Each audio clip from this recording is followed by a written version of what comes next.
have a realistic view about what money does and does do it help happiness. உண்மையான வழியில் பார்க்கலாம். பணம் உண்மையுமே நம்மளுக்கு சந்தோஷத்தை தருதா இல்லை அது ஹாப்பினஸ் தருதா இல்லையான்னு நம்ம இப்போ பார்க்கலாம். I have seen no compelling evidence. அவர் அந்த மாதிரி ஆதாரத்தை எதுவும் பார்த்தது இல்லையா. Most of the reason why I believe is that we about and thought about money in ways are too much like physics.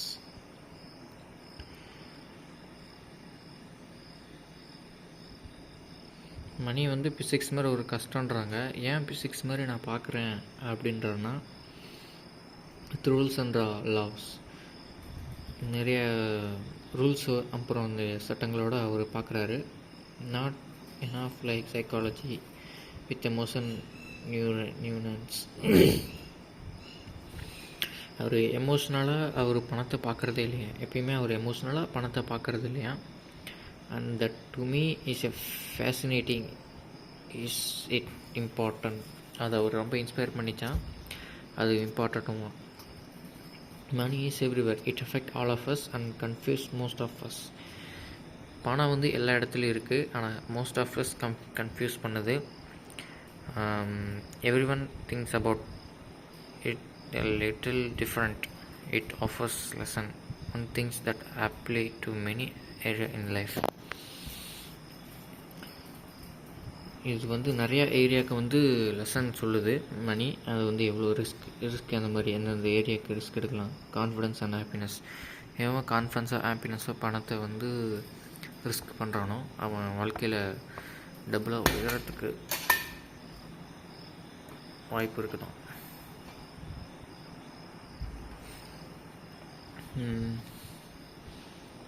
One of the appreciate of psychology of money is shaped by more than desire of winning other topic. Was winning the topic and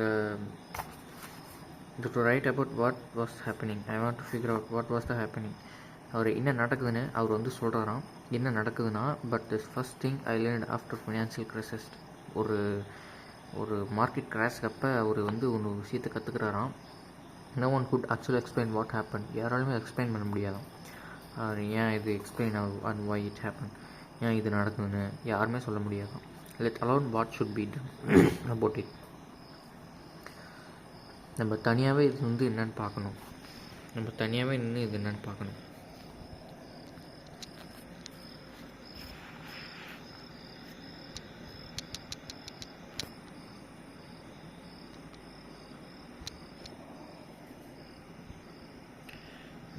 என்னன்னு பார்க்கணும். A good explanation there was equally convincible. ஒரு நல்ல explanation வந்து ஒரு equally convince பண்ணோம். Engineers can determine the cause of bridge collapse because their agreement that if a certain amount of force applied to certain area. Engineers can determine cause of bridge. Engineers வந்து can determine பண்ணலாம் cause of admission because the agreement amount இவ்வளோ தான் கொடுக்கணும் அப்படின்னு அவங்க agreement போட்டிருக்காங்க. அவ்வளோதான், amount இவ்வளோ தான் கொடுக்கணும், அவங்க ஒரு அக்ரிமெண்ட் போட்டிருக்காங்க. Apply to certain area, the area will break. Physics isn't conventional. அந்த ஏரியா பிரேக் ஆகிடுச்சுன்னா அந்த வந்து பணத்தை வந்து நம்மளால் கையில் எடுக்க முடியாது. அது ஒரு கன்வென்ஷன்.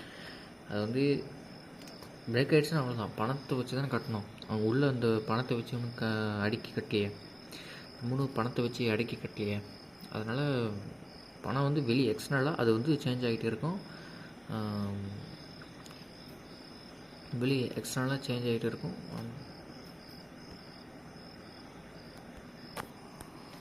எக்ஸ்பிளைன் பண்ணோம். அதாவது இப்போ ஒரு பிரிட்ஜு கட்டுறோம்னா அந்த பிரிட்ஜில் நம்மனா பணத்தை வச்சு அடுக்கி கட்டுறோம், செங்கல் தானே வச்சு அடுக்கி கட்டுறோம். அதனால் நம்ம வந்து காசு வந்து அதுக்கு தேவைப்படாது. பட் வேலை செய்கிறவங்க ஆட்களுக்கு வந்து காசு கொடுத்தா தான் அந்த பிரிட்ஜை கட்ட முடியும். ஸோ அவ்வளோ பெரிய இன்ஃப்ராஸ்ட்ரக்சர் பில்ட் ஆகுதுன்னா காசோட பவர் அப்படி. காசு கொடுத்ததுனால தான் அவ்வளோ பெரிய இன்ஃப்ராஸ்ட்ரக்சர் வந்து பில்ட் ஆனிச்சு. So I get it by law. Financial different. நிறைய பேர்த்துக்கு அவர் வந்து லா சொல்லி கொடுத்துருக்காரு. ஃபினான்ஷியல் வந்து ஒரு different. Financial is different. Finance is different. பணம் வந்து ஒரு வித்தியாசமானது. It guided by people behaviours. இது வந்து பணத்தை அந்த ஃபினான்ஸுன்றது எப்படி எதை பேஸ் பண்ணி உங்களுக்கு அது வந்து சொல்லிக் கொடுக்குன்னா உங்களோட பிஹேவியரை வச்சு அதை சொல்லிக் கொடுக்கும். பீப்புளோட behaviour and how I behave make sense to but look crazy to you. அவர் பிஹேவியர் எப்படி வேணால் இருந்திருக்கலாம், அவர் உங்களுக்கு டிஃப்ரெண்ட்டாக கூட இருந்திருக்கலாம். The most I study wrote about financial crisis. அவர் வந்து அதிகமாக எழுதினது வந்து ஃபினான்ஷியல் கிரைசிஸ் பற்றி தான் அவர் அதிகமாக படித்து எழுதியிருக்காரு. The most I realise that you could understand it better thought.